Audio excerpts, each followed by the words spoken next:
Let's think about the device you're watching this on, or maybe the food you ate today.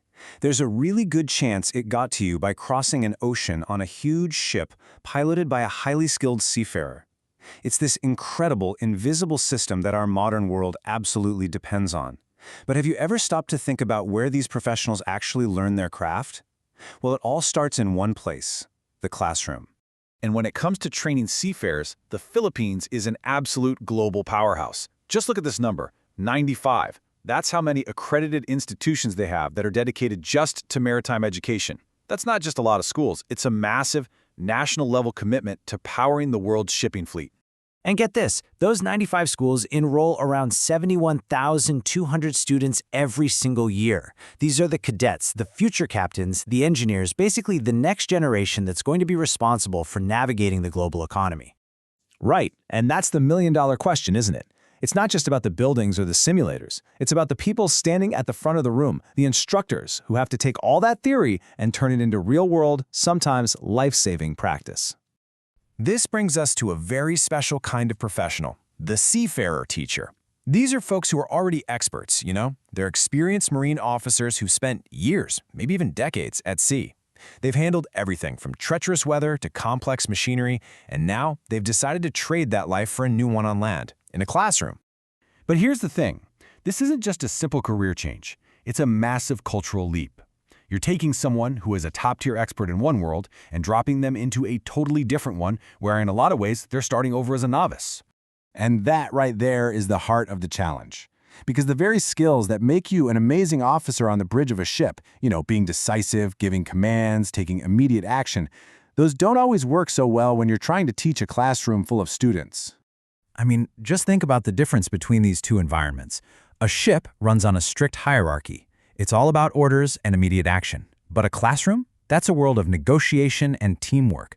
You can't just order a student to understand a concept. You have to guide them, you have to inspire them. It's a completely different skill set. So, to really dig into this, some researchers set up a study.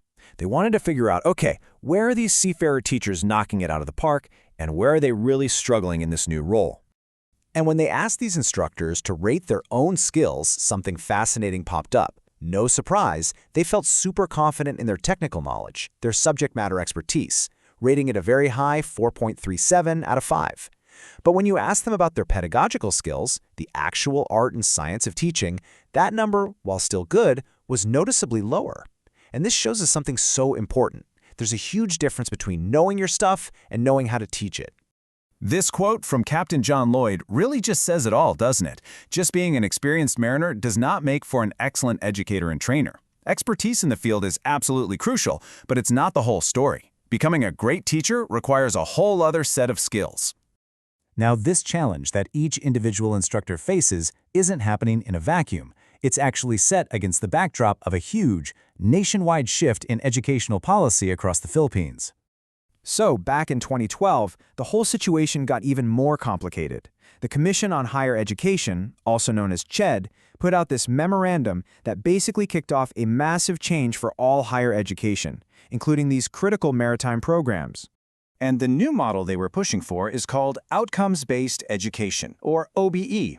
The simplest way to think about it is this: it's a total change in focus.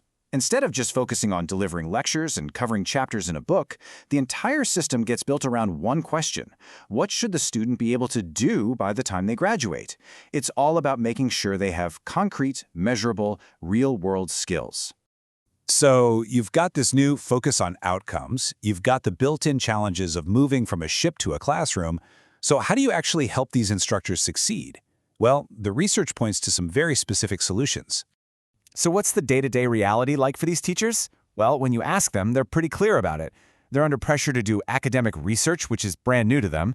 They're dealing with a big pay cut compared to what they made at sea. And then there's the mountain of paperwork. On top of all that, they're grappling with the core job, figuring out how to make a good lesson plan and just feeling confident as a teacher. To tackle these problems head-on, the study laid out a really smart, customized training plan. We're not talking about generic teacher training here. This is targeted support. Seminars on how to handle challenging students, training on new teaching methods for different learning styles, and even practical workshops on how to manage all that admin work. The goal is simple: give these maritime experts the tools they need to become classroom experts too. So why does all this matter so much? Why should we care about the success of one teacher in a classroom in the Philippines? Because believe me, what happens in that classroom ripples out across the entire planet. The simple truth is, our global supply chains depend entirely on the skill of these future seafarers. A well-trained officer can be the difference between a safe journey and a catastrophe. And for so many Filipino families, a career at sea is a ticket to a better life. Every bit of that starts with a great teacher. The stakes really couldn't be any higher. And all of this leaves us with one final, really important question to think about. We already honor the incredible expertise that's earned over years at sea. But how can we do a better job of building a brand new kind of expertise right here in the classroom? Because mastering the art of teaching is its own long voyage, and it's a voyage that, frankly, we all depend on.